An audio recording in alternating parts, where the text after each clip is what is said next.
Law of attraction. Well, what really happens in the law of attraction is you move towards something because, and I'm going to show that to you in a minute. We'll come back to the law of attraction. Remember we said expectation is your greatest power? Well, here's what I found out. Whenever we anticipate a future outcome, so understand that the law of attraction always has to do with a future outcome. So whenever you're anticipating a future outcome, something that you desire in the future, or something you don't desire in the future, that future outcome, the expectation of that future outcome produces an emotion. Welcome to Moga Class channel. Congratulate you for even making it this far, for expecting to get something out of part 2, so you came over here. See, this is how powerful this whole expectation process is. The reason you're here right now is because you expect to find out more information about how this expectation is our greatest power. So we were talking about in video 1 how the law of attraction is really misunderstood by many people. In fact, I don't really believe that it's just misunderstood, it's just understood. They didn't go into enough detail. So I'm going to help you understand how it works.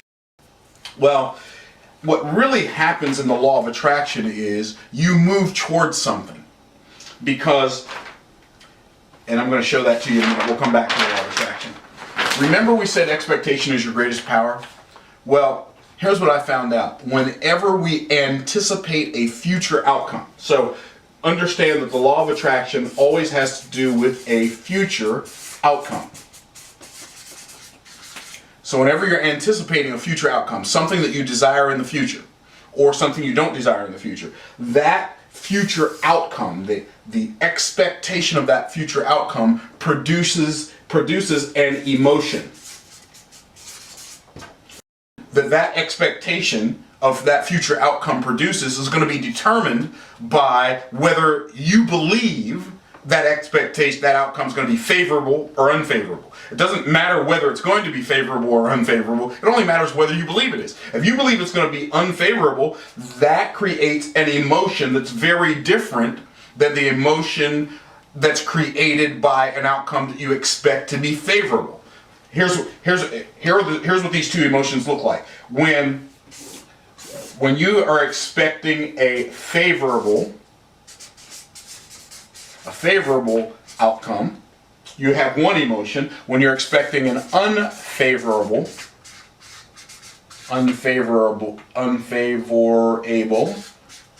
when you're expecting an unfavorable outcome, you have a different emotion. So here's what it looks like. When you're expecting a favorable outcome, it creates anticipation.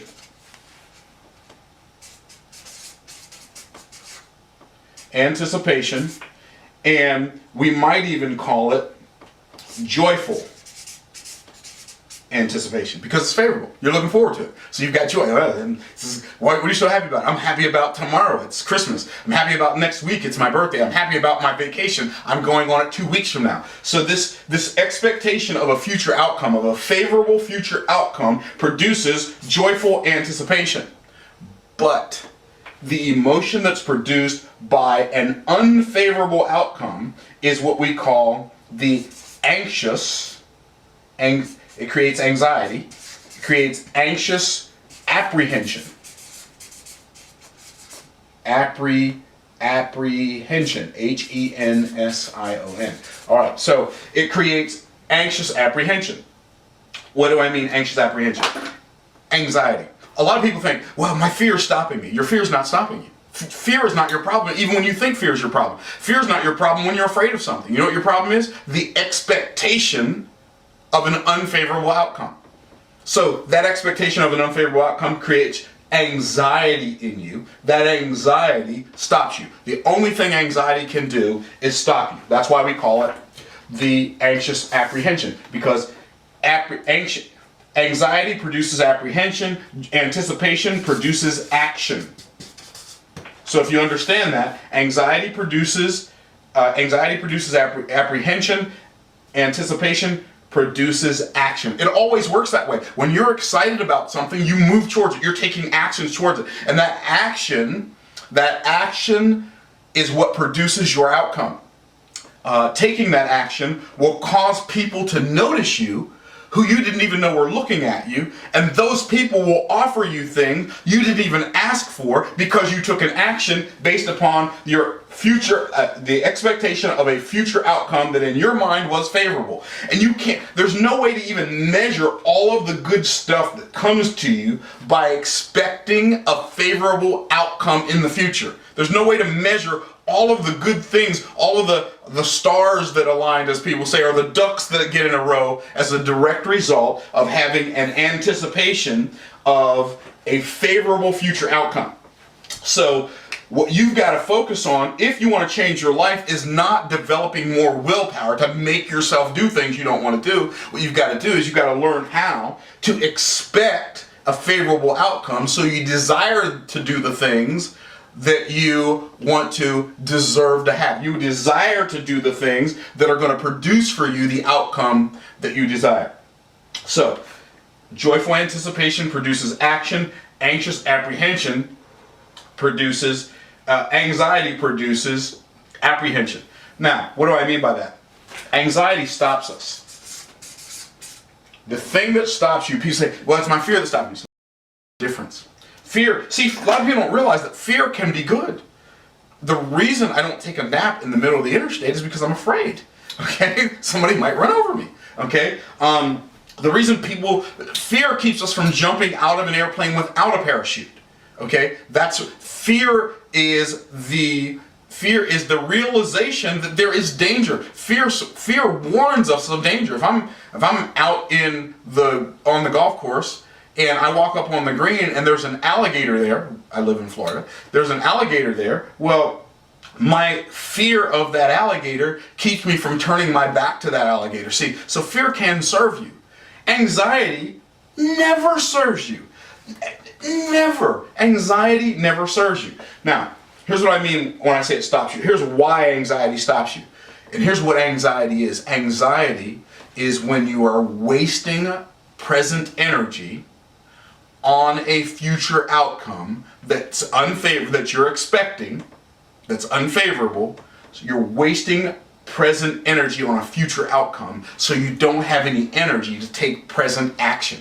You're taking all your present action energy, you're wasting it on a future outcome. And what's happening when you're wasting this energy is sometimes your hands shake. Sometimes you have great beads of perspiration on your brow. Sometimes your heart palpitates simply because you're expecting an outcome that you don't desire. So this power of expectation doesn't just have, quote, spiritual consequences. The expectation of a future outcome has physical consequences, not just spiritual consequences. It actually takes a physical toll on your body. People say stress. Well, what is stress? Most of the stress, well, there are different kinds of stress. There's chemical nutritional stress, there's physical stress. Chemical nutritional stress is like when a person drinks too much coffee and their heart palpitates, or maybe they even because they overdose on Red Bull or whatever, and they have heart palpitations. That's a chemical nutritional stress. Physical stress would be if you fell off of a building and landed. It would create so much physical stress on your body that it would kill you. Okay. But there's also mental emotional stress. Mental emotional stress is all anxiety. And most of the stress that people experience in their life is from mental and emotional stress. By the way, experiencing mental and emotional stress can create those other outcomes in your life. So, I really want you to wrap your mind around this whole idea of anxiety is wasting present energy on a future outcome that's unfavorable in your mind. So, it's like we play movies in our minds all the time. We play movies in our minds. Sorry. It's creating there's a little bit of a shadow in the back left corner, and I don't know if that's going to be a problem because you were talking about shadows earlier. It won't be a problem. Okay. Easy, because we just multiple keys. Okay. Sorry. No problem. Is that okay that I... Yeah, it's fine. Okay. We got control over all this stuff. Cool.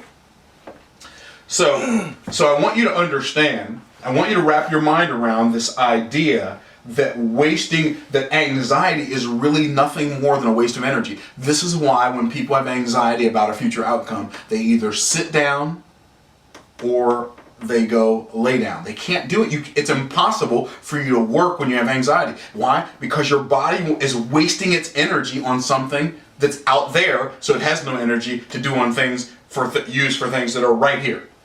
Now, this is why this has something to do with the law of attraction. Because in reality, the law of attraction, I want you to see what I just did.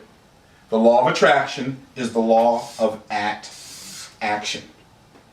When you have a joyful anticipation of an outcome you desire, then it gives you the ability to take action on that outcome, toward that outcome. Whereas when you have anxiety, that apprehends you, or the anxious apprehension of an unfavorable outcome, you don't have any ability to take action. And actions produce reactions.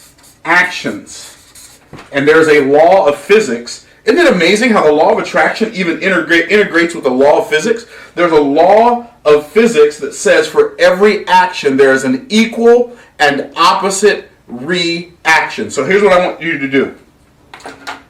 I want you to decide that right now you are going to go to video number 3 and you are going to learn, I'm going to teach you how to replace the anxious apprehension of the outcome you don't desire with the joyful anticipation of the outcome you do desire. If this has been helpful to you, and I believe that it has, I know when I discovered this, it was so helpful for me.